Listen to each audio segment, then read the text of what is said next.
Okay. Go. Will you hand me my screen box?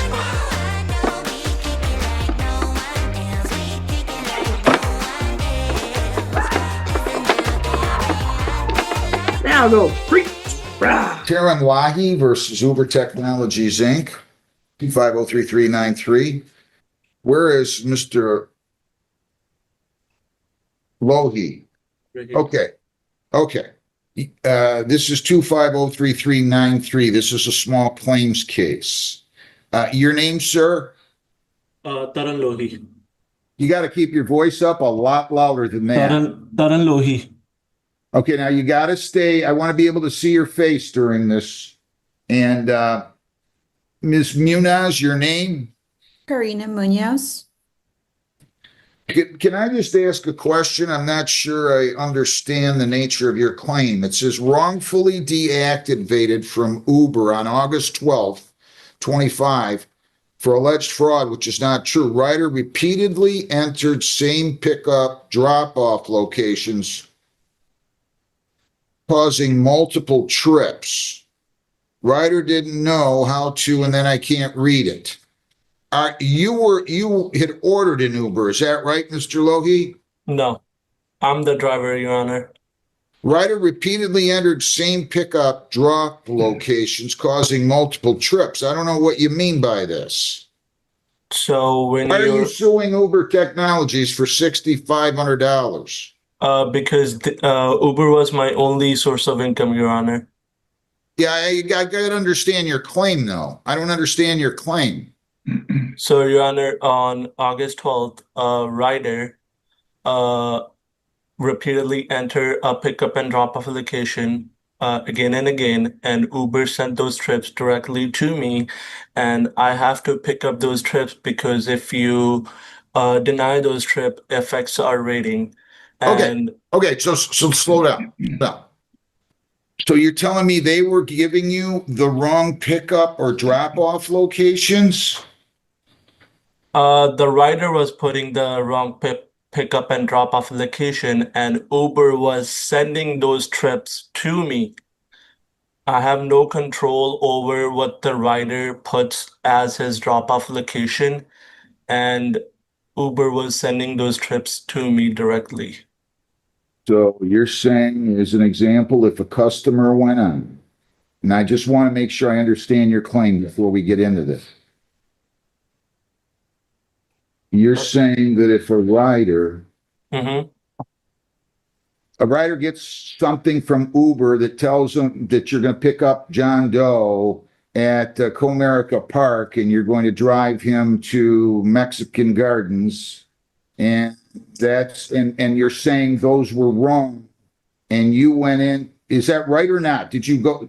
Am I understanding this correctly? I'm sorry, I'm struggling here. Let me explain this, Your Honor. So let's say you were the rider, you were requesting a trip from Uber, and you put your address and where you need to go. If you're putting it wrong, you requested it, it goes through, then it goes to a driver, and driver picks it up. He comes, picks you up, and takes you to your destination. But if the address is wrong, he has to drop you off right there where he needs to, what shows on the address. I see. Well, how does, first of all, I'm struggling with this because you're essentially alleging an intentional tort. And intentional torts, intentional acts, assault and battery, malicious destruction of property, fraud, those are intentional acts. And you're alleging that they committed an intentional act. And if they committed an intentional act and you're trying to collect, you can't come to small claims court. And so are you telling me that you think that Uber was intentionally telling you to take and put these drive up and to pick up at one location and drop off at another location that the customer hadn't requested, or that they should have known? Or is it because they accused you of some kind of fraud because you were taking the driver to another location? So what happened was the rider was putting the same pickup and drop-off location, and I was getting those trips, and I picked up the rider and dropped him off.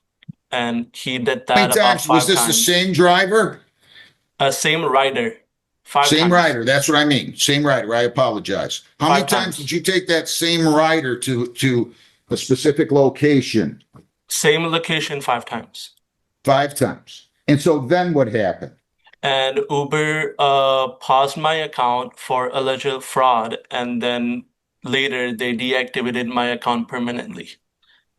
Ms. Muniz, what is your position with Uber Technologies? I'm a paralegal with Uber. Okay, this is the one I got something on. You live in California or someplace? Yes, It's beautiful picture there, by the way. thank you. So is there something that can be done here to resolve this? Can I put the two of you in a breakout room and see if you can resolve it? I've been in touch with the plaintiff and I have informed him that the deactivation decision is final. So the multiple trips were flagged because Uber sees this as collusion fraud. So it does appear that there was some sort of collusion with the rider to complete these short trip requests. So you're either saying that so you think that the driver and the rider were in some kind of collusion, as you want to say it, so that Mr. Iohi, am I pronouncing that correctly, sir? Lohi. Lohi, I apologize. So that Mr. Lohi and him conspired, and the driver would then go to Mr. Lohi would take this passenger to a certain location, but he still had to pay for it, right? That's correct. It's unclear since the activity happened quickly and on the same date, and the rider account was created on the same date that these trips occurred. So it's unclear, what they were actually looking to get out of this, but Uber, Wait a minute. sees this type of fraud pretty. Wait. So you're telling me Uber still got their money on these trips, right? Yes. Well, how could there be fraud? I mean, how can you enlighten me a little bit? I'm trying to. Yes. Listen, I haven't sworn anybody in yet, and I haven't advised you of your rights to have the case removed because I'm trying to figure out right now if this case belongs in small claims court. That's what I'm trying to do. So I don't mean to sound dense about the whole process. It doesn't make any sense. If Uber is still getting their money, how would anybody possibly benefit by acting in collusion together so that the driver's driving the rider to XYZ location? Let's say that the rider's paying $15 per trip.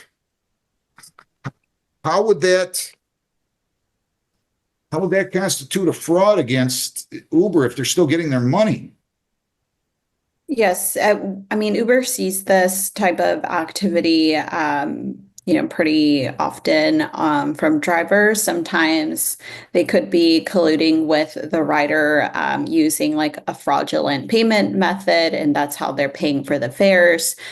They could be trying to, and in this instance, what our fraud team saw was that the trips were pretty close in distance to the airport.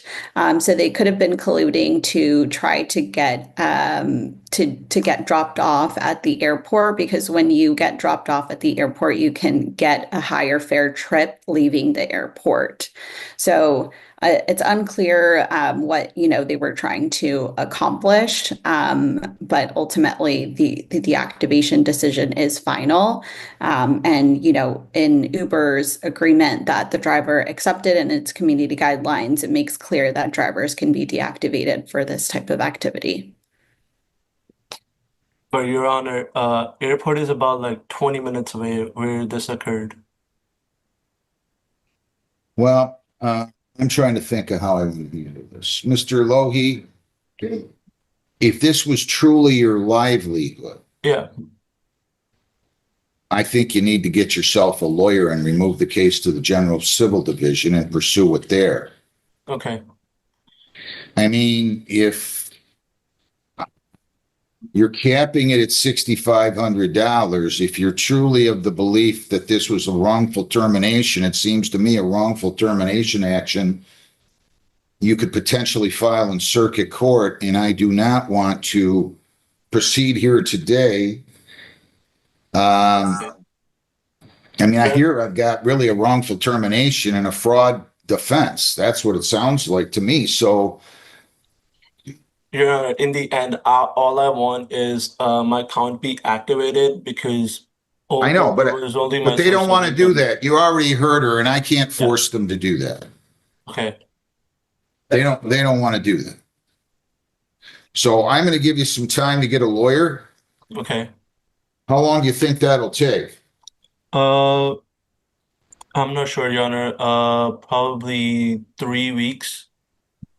All right. Give me a date if you would, Linda, in about 3 weeks, please. Okay, how about October 20th at 9:30? All right. And Ms. Muniz, you can still appear by Zoom now I'm going to come back here. I'm assuming he's going to have a lawyer. If he is, the lawyer's going to have to remove the case. A lawyer cannot appear in the state of Michigan on a small claims case. So they would have to remove the case. And if he does not hire an attorney, then I'll figure out where I'm going to go on that date. But you can still appear by Zoom on that day, okay? Okay. As can you, Mr. Lohi. You live in Brownstown, sir? Yes, sir. All right. And remind me, you are from San Francisco, right? Yes, I'm located in San Francisco. I mean, I just remember when they told me that it seemed like you were in California somewhere. Okay. All right, that's what I'm going to do. October 20th at 9:30. Thank you both. Have a great day. Thank you. Thank you. Oh my God. You have got to be kidding me. What is going on today? This is today is an absolute joke. He needs an interpreter. I need an interpreter when I cannot express myself sometimes. Oh my God, sir, put that cigarette out. I don't give a crap that you are outside of this. What is wrong with everybody today? You know what, Miss Reed, we're going to start bringing people in person. We're going to learn how to act in a courtroom. Can you hear it? Can you hear it? Ma'am?